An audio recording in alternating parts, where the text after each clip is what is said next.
Bonjour, moi c'est Pauline. Aujourd'hui on se retrouve pour une foire aux questions, la numéro 2. Et aujourd'hui on a 9 questions. Alors ne soyez pas perturbés par ces petites oreilles de chat. C'est juste que j'ai envie d'utiliser un filtre qu'il y a sur mon téléphone pour changer. Et j'adore les chats. Question numéro 1. Pourriez-vous parler de l'effet du gluten sur le système digestif? Comment déceler cette intolérance? Quels sont les effets principaux et comment y remédier? Peut-on devenir intolérant à n'importe quel âge?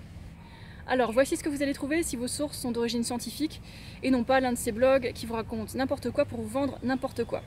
1% de la population a une maladie cœliaque. Qui est touché? Il existe une tendance génétique de développer la maladie cœliaque, mais l'allaitement et l'introduction d'aliments contenant du gluten après les 3 premiers mois de vie réduit le risque futur de souffrir de ce type d'intolérance. C'est une maladie qui reste à vie. Ça ne se guérit pas. Et les symptômes fréquents sont diarrhée, douleur au ventre, flatulence, faiblesse et perte de poids. Les dommages causés par le gluten à la barrière intestinale rendent l'intestin perméable chez les personnes cœliaques.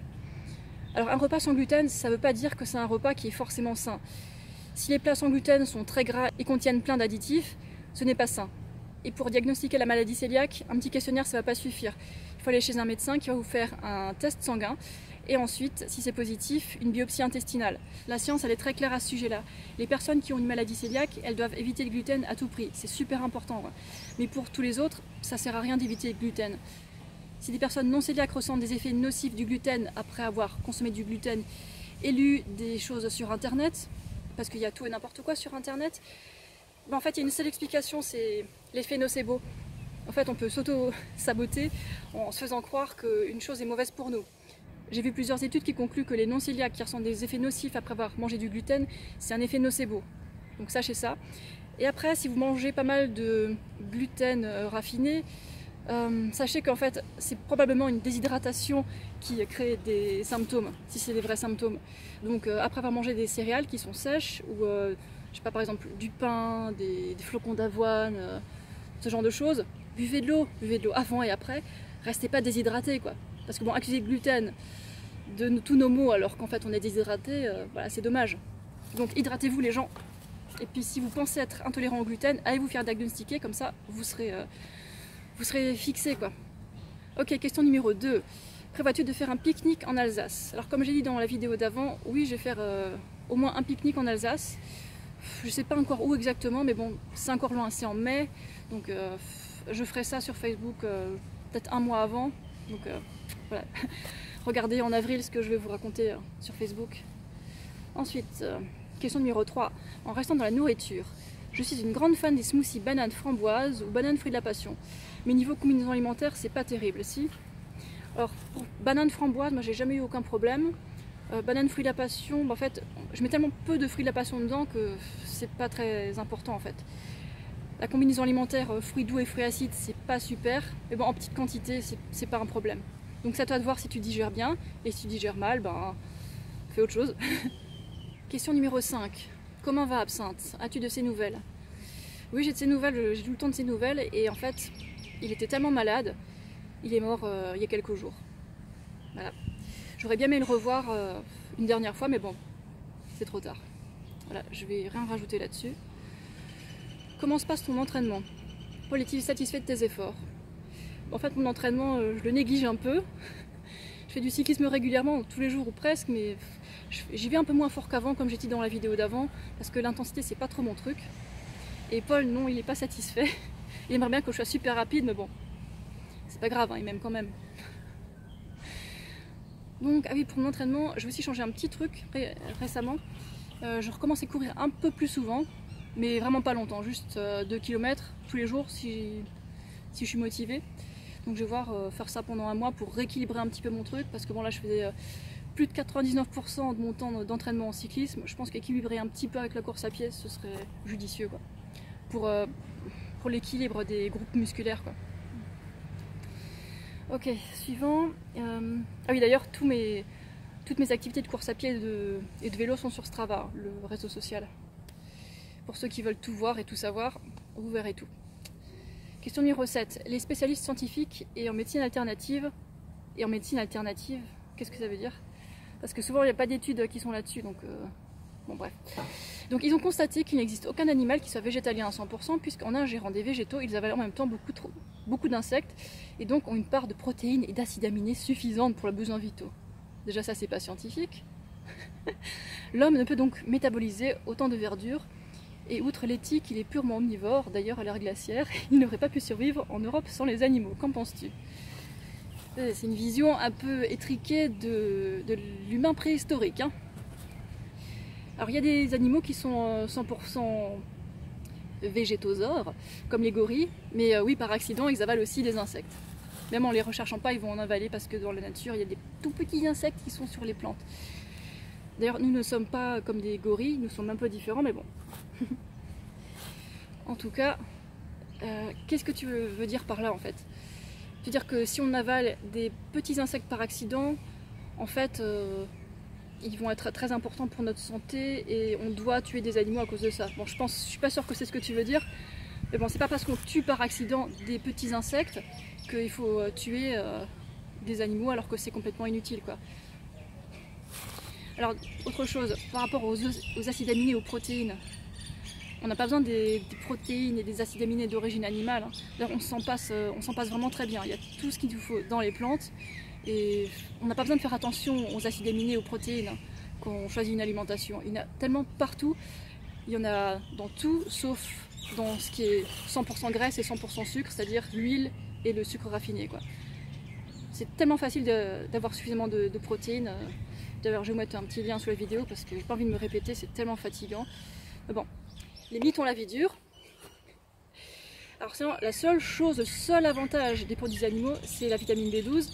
Mais on n'a pas besoin de tuer les animaux pour ça parce qu'en fait on trouve la vitamine B12 dans des petites tuiles, dans des petits cachets, et du coup on n'a pas besoin de tuer des animaux, de les exploiter, tout ça.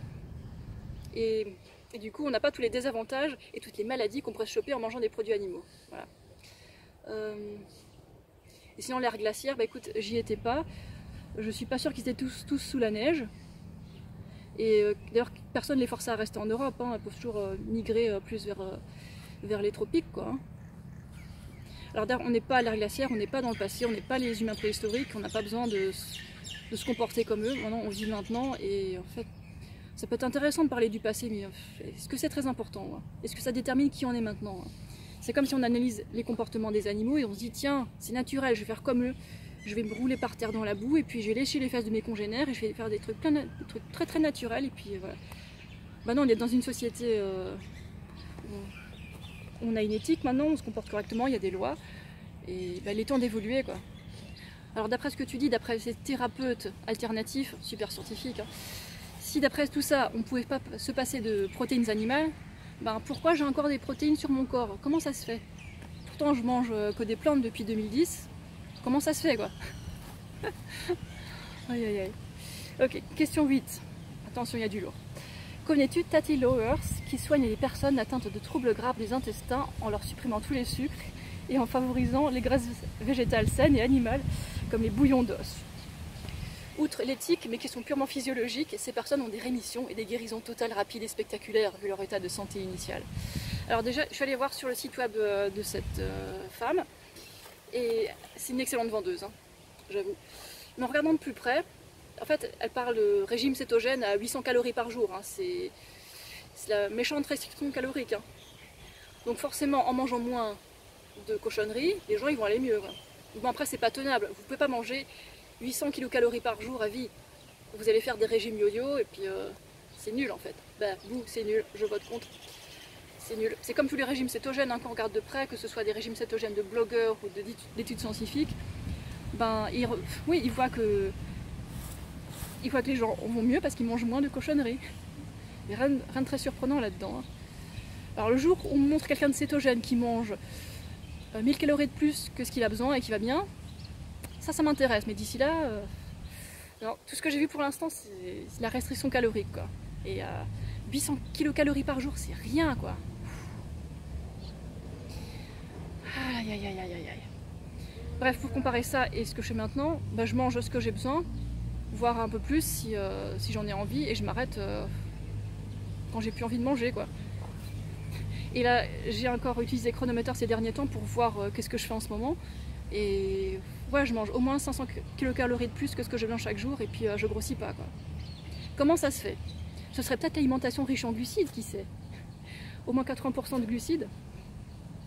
Et ce qui est moche dans certaines études scientifiques pro-paléo, ben, ils croient qu'une alimentation riche en glucides, c'est quoi? C'est 30% de lipides. Non, une alimentation riche en glucides et pauvre en graisse, c'est pas 30% de lipides. 30% de lipides, c'est déjà riche en graisse, hein, donc pas nous, pas nous. Mais on dirait qu'ils savent pas qu'on peut manger très peu de graisse, genre 8%, quelque chose comme ça, quoi. Alors, le docteur John McDougall, il promeut 80% de glucides, 12% de protéines et 8% de graisse. Ouais, c'est un super bon rapport, je vous le conseille. Ok, dernière question. Ne crois-tu pas que pour la plupart des gens, être végétalien est difficile car ils n'ont pas une flore intestinale adaptée pour ingérer autant de fibres et de sucre, même sans ajouter de matière grasse? En tout cas, ceux qui ont une génétique occidentale née dans des contrées tempérées ou froides. Ouh, ça sonne comme cette arnaque pas du tout scientifique, que l'alimentation, selon le groupe sanguin, quoi. Non, non, c'est une arnaque totale. Il n'y a rien de scientifique là-dedans. J'ai même fait une vidéo là-dessus il y a un petit bout de temps. Et alors toutes ces personnes qui ont des difficultés à devenir végétaliens à cause de leur flore intestinale, mais ils mangent des plantes avant. S'ils sont omnivores, ils mangent des plantes et puis des produits animaux, ils mangent de tout. Ouais, il faut quelque chose d'à peu près sûr, quoi. On fait un peu comme tout le monde, comme ça on deviendra malade comme à peu près tout le monde. Voilà. Enfin bref, donc ils mangent des plantes et des produits animaux. Et quand ils passent à une alimentation végétalienne, ben, ils mangent que des plantes. Mais ils ont déjà l'habitude de manger des plantes, donc ils ont déjà la flore intestinale qu'il faut. C'est juste que la mauvaise flore intestinale, elle n'aura plus à manger, donc elle va disparaître. Ouais, cette flore intestinale qui se nourrit de produits animaux et qui fait pas beaucoup de bien. Il parle de fibres aussi. Alors les humains préhistoriques, ils mangeaient 100 grammes de fibres, hein, c'est ce que les études indiquent. Et moi, je ne vous demande pas de manger 100 grammes de fibres par jour. 50 grammes, c'est bien, ça suffit. Donc 50 grammes de fibres qui proviennent des féculents cuits. Bon, ça c'est des féculents qui sont pas ultra raffinés. Les fruits aussi, qui ont des fibres douces. Les fibres ramollies par la cuisson, des légumes cuits, des trucs comme ça. Moi je vous conseille pas de manger des graines germées, ou alors du chou cru, ou alors des carottes crues, ou alors toutes sortes de légumes durs crus. Non, laissez tomber ça, il y a limite trop de fibres pour nos populations actuelles. Concentrez-vous sur les légumes cuits, les féculents, les fruits mûrs, voilà. Et donc avec ça vous aurez 50 grammes de fibres par jour. Alors c'est sûr que quand on passe d'une alimentation typiquement américaine à une alimentation saine comme je la promeux, on passe de 10-15 grammes de fibres par jour à 50. Donc il y a une bonne amélioration. Et vous n'avez pas besoin de faire le changement du jour au lendemain, hein. Prenez, je sais pas, une semaine, 3 semaines, c'est vous qui voyez. De toute façon vous êtes libre. Moi je vous donne des conseils, mais vous êtes libre de toute façon. Je peux rien vous faire depuis derrière cet écran, quoi. Donc si vous avez des questions, que vous ne comprenez pas quelque chose, ben, posez-moi la question et puis j'y répondrai par la suite, quoi.